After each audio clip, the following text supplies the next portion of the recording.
네, 너희는 깨뜨렸고 나는 지켰다라는 제목으로 함께 말씀을 살펴보도록 하겠습니다. 우리 인간 사회에는 다양한 관계가 만들어져 있고 그것들을 관계에 지속함으로써 다양한 일들을 만들어 갑니다. 그리고 이 관계에는 다양한 목적들이 있고 또 이 관계를 지탱하는 요소들, 힘이 있습니다. 특별히 이 사업이나 어떤 금전 관계에 있다면 이 돈이 이 관계를 유지시켜주는 가장 중요한 요소이자 힘입니다. 이 돈이 사라지면 이 관계, 이 사업의 관계나 비즈니스 관계나 이 돈으로 묶인 관계는 금방 깨어져 버립니다. 또 연인 관계에도 마찬가지예요. 사랑으로 서로 아끼고 사랑하는 마음으로 이어져 있는 이 관계 속에서 사랑이 사라진다면 이 연인 관계를 절대 유지할 수 없을 것입니다. 뿐만 아니라 다양한 친구 관계든 부모 자식 관계든 다양한 그 관계를 지탱해 나가는 힘이 여전히 남아 있기 때문에 그 관계가 아름답게 유지될 수 있는 것이죠. 천륜이라고 하는 이 부모 자식 관계도 이 지탱하는 힘이 사라지는 순간 금방 끊어져 버리는 것이 우리 인간 사회의 모습인 것 같습니다. 그렇다면 하나님과의 관계를 지탱하는 힘은 무엇이겠습니까? 우리의 믿음입니까? 아니면 우리의 열심입니까? 우리의 기도입니까? 무엇보다 중요한 것, 아마 하나님과의 약속, 그 언약, 하나님께서 우리 인간을 향하신 그 신실하심, 그 언약일 것입니다. 이 언약이 있기 때문에 우리는 지금도 여전히 하나님과의 관계 속에서 하나님과의 사랑을 누리고 교제를 누리고 다양한 신앙의 유익들, 복들을 누릴 수 있게 되는 것이죠. 그리고 하나님께서 허락하신 이 언약의 공동체가 있기 때문에 우리는 이 하나님과의 관계를 더욱더 돈독히 하고 이 관계를 유지해 나갈 수 있는 것이죠. 신앙은 개인이지만 신앙생활은 함께 하는 것이라 이야기합니다. 이처럼 하나님과의 언약과 함께 언약으로 함께 맺어진 공동체는 아주 중요한 요소인 것이죠. 하지만 사람들은, 그리고 성경에 등장하는 많은 이들은 수시로 이 하나님과의 언약, 이 하나님과의 관계를 깨뜨리기 시작했습니다. 특별히 말라기서는 언약에 신실하지 못한 백성들에 대해서 계속해서 이야기합니다. 자꾸 이 언약을 깨뜨리고 하나님을 배신하고 하나님을 배반하는 하나님의 백성들에 대해서 지적합니다. 특별히 1장과 2장 초반부에는 그 리더들, 영적인 리더, 제사장들이 어떻게 하나님을 배반했는가, 어떻게 하나님을 멸시했는가, 어떻게 하나님과의 언약에 신실하지 못했는가에 대해서 기록했습니다. 여기서 끝나는 것이 아니라 안타깝게도 이 제사장들, 영적인 리더들이 타락하기 시작하니 자연스럽게 이 공동체와 개인의 삶도 따라서 타락하게 되는 것이죠. 이처럼 하나님의 백성인 유다는 다양한 형태로 하나님과의 언약에 신실하지 못했습니다. 그 언약을 깨뜨린 것이죠. 그 중에서 오늘 본문은 이 공동체의 문제, 관계의 문제에 대해서, 이 하나님과의 관계도 관계지만 사람과의 관계에서 이 언약과 어떤 관계가 있고 왜 사람과의 관계를 깨트리는 것이 하나님과의 관계를 깨트리는 것과 동일한 것인지를 이야기하고 있습니다. 그 하나님의 백성들인 이 이스라엘 백성, 유다 백성들이 하나님을 저버린 것이 아니라, 우리 본문도 잘 살펴보면 하나님을 저버린 것이 아니라 자신들의 삶 속에서 마주하는 사람들과의 관계를 성실하게, 신실하게 행하지 못했다고 오늘 본문은 이야기합니다. 10절 말씀에 우리가 한 아버지 아래 한 가족이고 한 공동체인데 왜 자기의 형제들, 우리의 이웃들, 우리의 형제들에게 거짓을 행하는가? 그러면서 하나님께서 이것을 내 이웃과 형제를 배신하고 거짓을 행하고 속이고 빼앗고 하는 이런 일들, 죄를 범하는 것이 곧 우리 조상들의 언약, 하나님께서 우리들에게 맺으신 그 언약을 욕되게 하는 것, 언약을 깨트리는 일이다라고 이야기하고 있습니다. 사람과 사람과의 관계 속에서 거짓말을 하고 그를 속이고 배신하고 이런 일들이 단순히 인간관계의 문제인 것처럼 보이지만 하나님께서는 이 믿음의 언약의 공동체 안에서 이런 일들이 일어나는 것은 단순한 사람과 사람과의 문제가 아니라 하나님과의 문제다 하나님과의 약속의 문제다. 하나님과의 언약의 문제다라고 이야기하는 것입니다. 이 믿음 안에서 관계를 깨트리는 일, 이 믿음 안에서 서로에게 신실하지 못한 그 일들은 단순한 인간관계의 문제를 넘어서서 신앙과 직결될 수밖에 없다. 하나님과의 관계와 이어질 수밖에 없다라는 것이죠. 믿음의 공동체, 언약의 공동체, 이 한 공동체 안에서 일어나는 거짓과 배신과 범죄는 언약으로 우리를 하나로 묶으신 하나님의 그 뜻을 저버리는 일이고, 그 하나님과 우리를 맺으신 그 하나님과의 관계를 스스로 끊어내는 것과 동일한 것이죠. 즉, 우리 믿음 안에서 형제들에게 죄를 짓는 것, 형제들을 배신하고 형제들과의 신의를 저버리는 것은 하나님과의 신의를 저버리는 것, 즉 하나님과의 언약을 깨트리는 것과 동일한 것이다라고 오늘 본문이 이야기하고 있는 것입니다. 뿐만 아니라 더 하나님 앞에 범죄하는 일들이 발생하는데 11절에는 이 이방의 신들의 딸, 즉 이방 여인들과 결혼하는 문제에 대해서 다음으로 언급합니다. 거짓을 행한다, 이 가증한 일이 다 이 이방 여인과 결혼하는 일인데, 이방 여인과 결혼하는 것은 이미 모세 율법에 금지된 일이었습니다. 그냥 하신 이유는 우리가 구약의 성경들을 아주 잘 살펴보고, 특별히 이 열왕기서를 살펴보고, 그리고 이 다양한 이 예언서들을 살펴볼 때, 이방 여인 자체의 문제라기보다는 이방 여인으로 하여금 그 가정이, 그 공동체가, 그리고 온 유다가 우상숭배에 빠질 수 있는 위험이 있기 때문에 그것들을 철저하게 금하시고 있는 것이라는 것을 우리가 살펴볼 수 있습니다. 즉, 단순히 이 여인을 취하는 것을 넘어서서 그 여인이 섬기던 신들, 그 여인이 섬기는 우상들까지도 이 공동체 안으로 들어올 수밖에 없어지는 것이죠. 그러니 이런 흐름들이 자연스럽게 가정을, 그리고 공동체를, 그리고 온 유다의 백성들에게 우상을 섬기도록 하는 통로가 되어버리게 되는 것입니다. 이처럼 이방 여인과의 결혼은 단순한 문제가 아닌 것이죠. 우상 숭배와 신앙의 타락과 관련된 것이고, 하나님의 성전과 하나님의 거룩하심을 욕되게 하는, 그것들을 더럽히는 일이라는 것이죠. 그런데 수많은 유다 백성들이 그런 이방의 여인들을 탐했습니다. 사람들은 참으로 본능적이고 단순합니다. 눈에, 귀에, 자신의 마음에 드는 것을 탐하고 취하고 싶어 합니다. 안 그런 사람은 없습니다. 특별히 익숙한 것보다 새로운 것을 더 마음에 끌리게 됩니다. 그러니 자연스럽게 사람들이 유다 백성들끼리 결혼하는 것도 많겠지만, 이 이방 여인들을 경험하고 이방 여인들을 만났던 사람들이 이방 여인을 취하고 싶어하게 되는 것이죠. 즉, 이 반대로 얘기하면 하나님만 사랑해야 할 그 사람들이 하나님이 아닌 다른 신들을 기웃거리고 사랑하게 되는 그런 범죄, 그런 언약을 깨트리는 일들이 발생하게 되는 것이었습니다. 여기서 더 심각한 문제는 이미 결혼한 남자들조차도 자신의 아내를 버리고 새로운 아내, 이 이방 여인들을 얻고자 하는 일들이 많이 발생했던 겁니다. 그러니 이제 대놓고 자기의 욕심, 자기의 욕망을 따라 하는 것입니다. 그런데 이것은 하나님께서 뭐라 말씀하시냐면, 내가 증인된 관계다.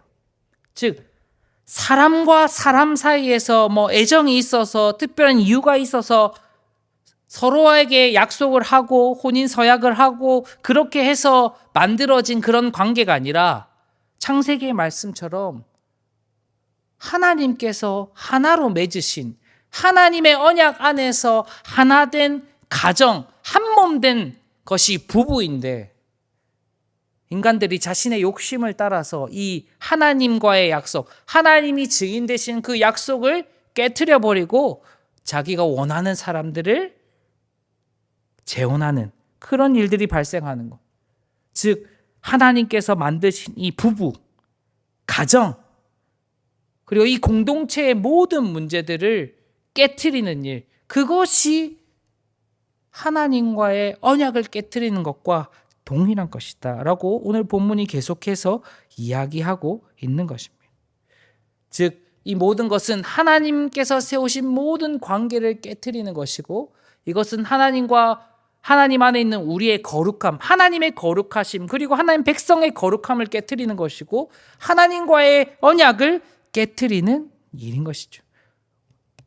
우리는 사람과 사람의 문제를 너무나도 단순하게 이해하려고 합니다. 그러나 분명 이 사람과 사람 사이의 관계 속에 분명 하나님의 관계가 포함되어 있다는 사실을 우리가 잊지 말아야 됩니다. 저는 제 청년 때 우리 담당하시는 목사님께서 항상 강조했던 부분이, 사람들과의 관계가 좋지 않다면 먼저 내가 하나님 앞에 올바른 관계를 맺고 있는지를 먼저 살피는 것이 중요하다라는 말을 많이 들었습니다. 그때는 내가 이 사람이랑 잘 지내는 것은 나의 호불호의 문제일 수도 있고, 이 사람과의 갈등 관계의 문제일 수 있는데 왜 그것이 하나님과의 관계인가라고 처음에는 물음표를 던졌지만, 분명 우리가 하나님 관계가 바로 서 있다면, 그 언약에 우리가 신실한 자로 서 있다면, 하나님께서 맺으신 수많은 이 관계 속에서 그 언약에 신실한 자로 살아갈 수밖에 없고, 그 관계를 회복할 수밖에 없다는 것을 신앙의 연수가 흐르고 또한 그 신앙생활을 하면서 깨닫게 된 것이죠. 이처럼 우리가 하나님께서 세우신 관계를 깨트리는 것, 그것조차 사람과 우리 눈에 보이지 하나님이 전혀 관계없는 그런 모든 관계 속에 분명 우리의 범죄함으로 인해서 하나님과의 관계, 그 언약의 관계를 깨트릴 수 있다는 것을 우리가 조심해야 된다는 것이죠. 이처럼 우리의 삶이 결국 하나님과의 삶, 하나님을 향한 예배와 연결될 수밖에 없습니다. 예배가 무너지면 삶이 무너지는 것처럼, 우리의 삶이 무너지면 우리의 예배도, 그 하나님과의 관계도 무너질 수밖에 없는 것이죠. 그러니 내가 하나님은 너무 좋은데 옆에 같이 교회 다니는 저 사람 너무 마음에 안 들어, 절대 있을 수 없는 일이라는 것이죠. 그리고 내 삶이 너무나도 힘들고 어려운데 하나님을 의지하는 일 하나도 없이 매번 그냥 하루하루 쳇바퀴처럼 살아가면서 주일에 와가지고 예배 자리에 앉아 있는 것, 그것을 온전한 예배로 할 수 있을까? 그것도 확신할 수 없다라는 것이죠. 이처럼 우리가 하나님 안에서 언약의 신실한 자로 살아간다는 것은 우리 안에 있는 모든 삶과 관계에 신실한 자가 된다는 것이죠. 그러나 우리는 이 사실을 항상 잊은 채 이 언약에 신실하지 못하고 살아갈 때가 너무나도 많다라는 것이죠. 이스라엘 백성들, 이 유다 백성들은 형제들과의 관계, 이 하나님이 공동체로 세우신 이 형제들과의 관계를 깨어버렸습니다. 그리고 하나님이 세우신 부부, 결혼, 가정의 관계를 다 깨트려 버렸습니다. 그것이 곧 하나님과 나 자신, 하나님과 그 백성들과의 관계가 깨어졌다는 사실, 신실하지 못했다는 사실을 인지하지도 못한 채 그런 죄를 계속해서 범했던 것이죠. 우리도 이들의 전철을 밟지 않으려면 혹여나 내 안에 그리고 내 주위의 사람들과 온전한 관계, 하나님이 보시기에 신실한 관계를 맺고 있는가 항상 돌아보면서 하나님 앞에 그리고 사람과도 하나님 언약의 안에서 참된 관계를 맺어 나가는 우리 모두가 되시기를 주님의 이름으로 축복합니다. 아멘.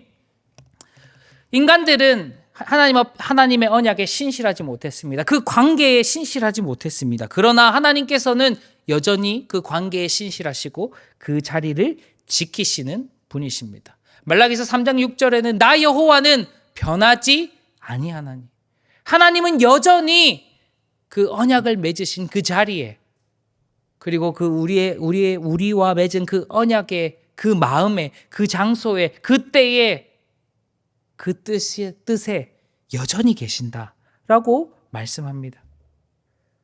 어쩌면 하나님께서는 우리가 하나님께 신실하지 못할지라도 우리에게 신실하시기 위해 여전히 일하고 계시고 여전히 우리를 지켜보고 인도하고 계신다는 것이죠. 즉 결혼의 문제, 오늘 말하는 이 공동체의 문제에서도 하나님께서는 이 언약에 신실하시기 위해서 계속해서 이들에게 경고하고 말씀하시는 겁니다. 이 결혼이라는 것은 무엇이겠습니까? 하나님과 신자 사이의 관계를 이 땅에서 가장 가깝게 구현해낸 언약의 관계, 언약의 제도인 것이죠. 즉, 이 부부 관계 그리고 가정이라는 것은 어쩌면 하나님과 나 사이의 그 관계를 내 삶에서 가장 먼저 살아낼 수 있고 체험할 수 있고 그것들을 누릴 수 있는 가장 작은 공동체이자 하나님이 만드신 제도이며 언약의 관계라는 것이죠. 부부도 그리고 자녀도 마찬가지지 않겠습니까? 결혼을 해봐야 하나님의 마음을 더 깊이 느낄 수 있고 자식을 낳아봐야 하나님께서 예수 그리스도를 우리에게 주신 그 마음이 어떤지를 조금 더 알 수 있고 그 가슴 아픈 하나님의 심정을 조금 더 공감할 수 있듯이 어쩌면 그런 것들이 하나님께서 우리에게 더욱더 언약의 신실한 자로 포기치 않으시려고 만드신 제도 아니겠습니까? 그냥 혼자 살아가고 아무것도 모르고 살아가면 그냥 지 맘대로 살아갈 인생이지만 부부를 통해서 가족들을 통해서 또 믿음의 공동체를 통해서 하나님께서 여전히 나를 붙들고 계시구나. 나는 하나님을 포기하고 나는 하나님을 저버리고 살아가지만 하나님 여전히 나를 포기하지 않으셨구나 라는 것을 가정을 통해 가족을 통해 또 교회를 통해 우리가 느낄 수 있게 되는 것이죠. 그리고 하나님께서는 이런 것들을 통해 경건한 자손을 얻고 즉 그 믿음의 공동체를 유지하려고 하시는 거예요. 그것이 가정과 부부와 또 교회 공동체를 통해서 즉 하나님의 신실하신 언약이 끊기지 않고 지속적으로 이 땅 가운데 드러날 수 있도록 계속해서 만들어 가세요. 그것을 위해 우상이 틈타는 것을 죄라 여기시고 또 좋은 가정과 좋은 교회와 좋은 공동체를 만들어 이곳에서 하나님 나라를 꿈꾸게 하는 것, 그것이 이 땅 가운데 여전히 언약에 신실하신 하나님께서 일하고 계신다라는 것을 보여주는 증거 아니겠습니까? 그리고 하나님께서는 이 언약에 신실하시기 위해 모든 것을 내어주셨습니다.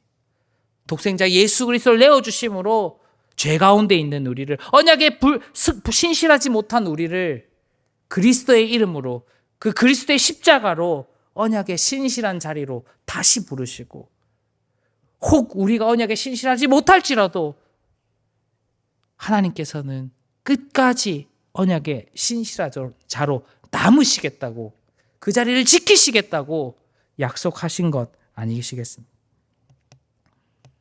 이처럼 교회와 가정은 언약 위에 세워진 공동체입니다. 하나님께서 우리에게 언약의 신실함을 나타내시기 위해서, 그리고 그 언약의 신실함 안에서 우리 또한 하나님의 언약의 신실한 하나님의 자녀와 백성으로 살아가게 하시도록 만드신 공동체라는 것이죠. 그러니 부부관계, 자녀와의 관계, 그리고 공동체, 동력자들과 서로 지체들과의, 성도들과의 관계 모두가 하나님의 언약의 신실한 관계가 되지 않으면 우리의 신앙과 우리의 예배와 우리의 삶이 흔들릴 수 있다라는 것입니다.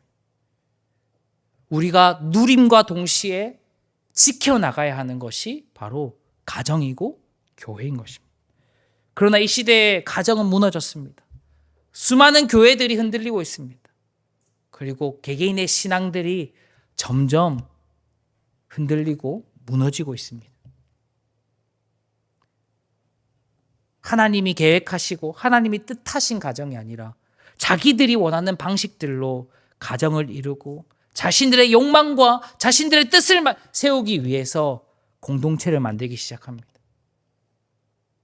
하나님의 언약에 신실한 교회가 되지 못하고 세상의 욕망과 세속화의 흐름에 발맞춰 나가는 교회들이 더욱더 많아지고 있습니다. 그리고 많은 신앙인들이 세상에서 성공하고 세상에서 잘 나가는 것도 중요하고 그것들을 바라면서 여전히 교회에 발 한 짝 걸치며 나는 교회 다니는 사람이야, 나는 예수님 믿는 사람이야 하고 살아가는 모습들도 많이 보게 됩니다. 과연 이것이 하나님의 언약에 신실한 하나님의 백성, 하나님의 자녀라 할 수 있겠습니까? 어쩌면 교회와 가정과 어떤 이 사람과의 관계는 일련의 어떤 보여지는 우리 눈에 나타나는 현상일지도 모르겠습니다. 그러나 나 자신과 그리고 우리 하나님과의 관계, 과연 나는 하나님 앞에 신실한 자로 서 있는가? 과연 나는 하나님 앞에 신실한 자녀로 살아가고 있는가? 요즘 외국인이랑 결혼하는 것 무엇이 문제가 되겠습니까? 요즘 어쩌면 어떤 불가피한 이유로 이혼을 하고 재혼을 하는 것이 지탄의 대상이 되는 시대는 아닌 것 같습니다. 그것이 문제가 아니라 과연 우리는 하나님 앞에 신실하였는가? 과연 우리는 하나님의 언약의 그 관계 속에서 신실한 하나님의 자녀로 살아갔는가? 그것이 더 중요하지 않겠습니까? 어쩌면 이런 제도적인 측면이 아니라 과연 우리 공동체 안에, 우리 기쁨 교회 안에 여전히 나는 이 사람과는 껄끄러워. 여전히 나는 이 사람이랑 맞지 않는 것 같아. 어쩌면 우리의 여전히 완악함이, 신실하지 못함이 남아 있어서 그런 것 같습니다. 그러므로 우리는 저 사람도, 이 지체도, 이 성도도 하나님이 사랑하시는 나의 형제다. 너그러이 받아들일 수 있고, 그래야 하나님의 그 사랑, 나를 향하신 하나님의 사랑과 그 언약의 신실함을 깨달을 때 어쩌면 내가 불편하는 그 사람도 하나님이 사랑하시는 분이구나. 그래서 함께 할 수 있겠구나. 그 사람과 척을 지지 않을 수 있겠구나. 그 사람과 적대하지 않아도 되겠구나. 라는 것을, 그런 관계를 회복해 나갈 수 있지 않겠습니까? 근데 안타깝게도 우리는 많이 깨트립니다. 지키는 것보다 깨트리는 일이 많습니다. 하나님과의 관계뿐만 아니라 사람과의 관계도 마찬가지겠죠. 우리의 열심이 그 관계를 깨트릴 때도 있고, 우리의 부족함이 그 관계를 깨트릴 때도 있는 것 같습니다. 그 사람을 사랑한다고 했던 그 한마디가 그 사람에게 상처가 되고 그 사람과의 관계를 깨트릴 때도 있었던 것 같습니다. 그때 나는 하나님과의 올바른 관계 속에 있었는가? 나는 하나님 앞에 언약의 신실함으로 그 사람을 대하였는가? 돌아보아야 하지 않겠습니까? 사랑하는 우리 기쁜 가족 여러분, 깨트린 자가 되지 말고 지키는 자가 되시길 바랍니다. 하나님의 마음을 알고 하나님의 마음을 품고 가정과 공동체와 교회와 하나님 나라를, 그리고 그 언약의 신실한 자로 그 언약을 지켜나가는 우리 모두가 되시기를 주님의 이름으로 축복합니다. 아멘.